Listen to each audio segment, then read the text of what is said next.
Austin, Texas, AP, a standoff in Texas over new voting restrictions that gridlocked the state capitol for 38 consecutive days ended Thursday when some Democrats who fled to Washington, D.C., dropped their holdout, paving the way for Republicans to resume pushing an elections overhaul.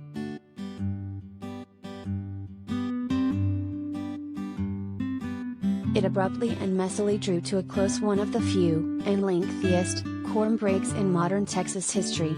Instead of a unified and celebratory return by Democrats, some members lashed out at their colleagues over what they criticized as breaking ranks. Many of the proposed changes to Texas voting that Democrats have railed against for months remain in a bill that already passed the state Senate, and Republican Governor Greg Abbott could now sign the legislation in a matter of weeks, if not sooner.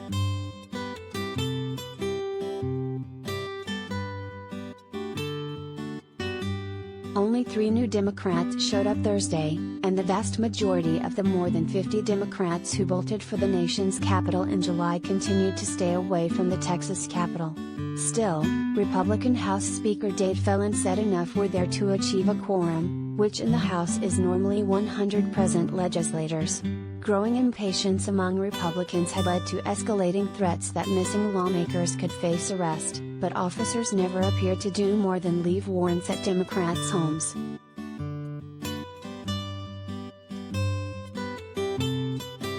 It's been a very long summer. Been through a lot. I appreciate you all being here, Phelan said. It's time to get back to the business of the people of Texas.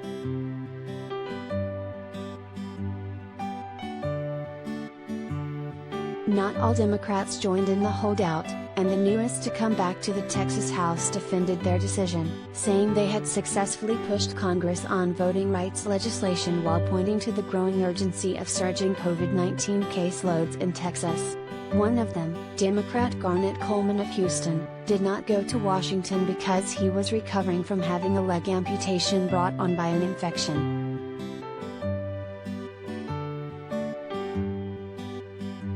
One of the things in life is that we have to know what our responsibilities are and we have to work to move something in the direction we want it to be, Coleman said from a wheelchair while delivering the prayer on the House floor.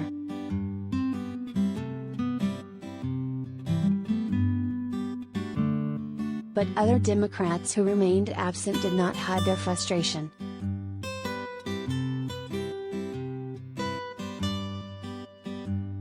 "This is how Texas Democrats lose elections," State Representative Michelle Beckley tweeted.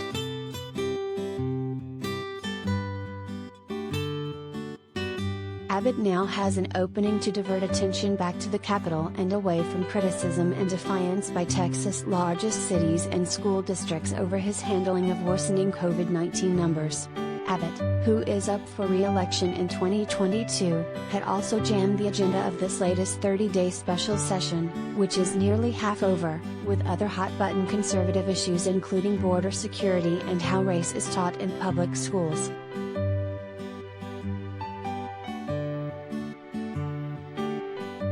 Abbott this week tested positive for COVID-19, although his office had said the 63-year-old governor did not have symptoms.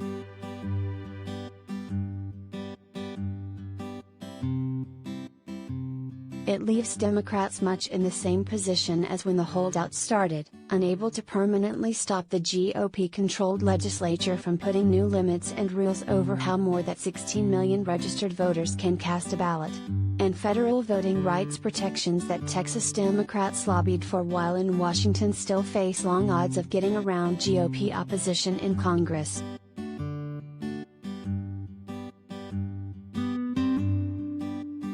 For months, Texas Republicans have tried to pass measures that would prohibit 24-hour polling sites, ban drive-through voting and give partisan poll watchers more access. One version of the bill that was just hours from reaching Abbott's desk in May also would have banned Sunday morning early voting, when many black churchgoers go to the polls, and made it easier for a judge to overturn an election. Democrats' first walkout wound up permanently scuttled those 2 provisions, but Republicans have kept intact other contested measures.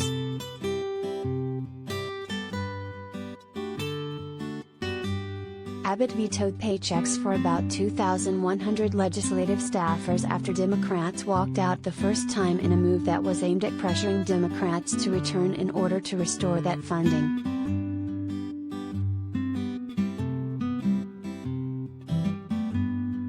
The full House quickly adjourned Thursday, but Republicans worked fast to schedule a hearing on the elections bill for Saturday.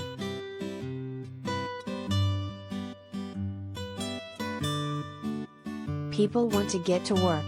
They're relieved that after all this time that we've been held hostage in Austin that we can finally get down to business, said State Representative Jim Murphy, chairman of the House Republican Caucus.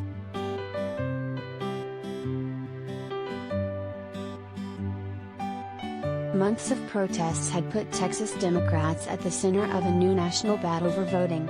Republicans around the U.S. had rushed to enact new voting restrictions in response to former President Donald Trump's false claims that the 2020 election was stolen.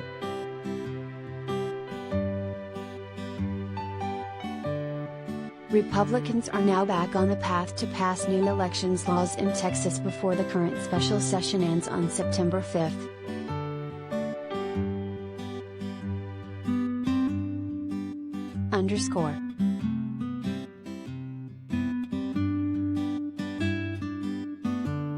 Acacia Coronado is a core member for the Associated Press/Report for America State House News Initiative.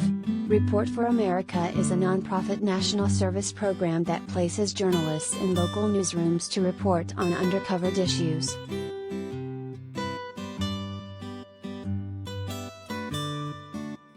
Do you have information you want to share with HuffPost? Here's how.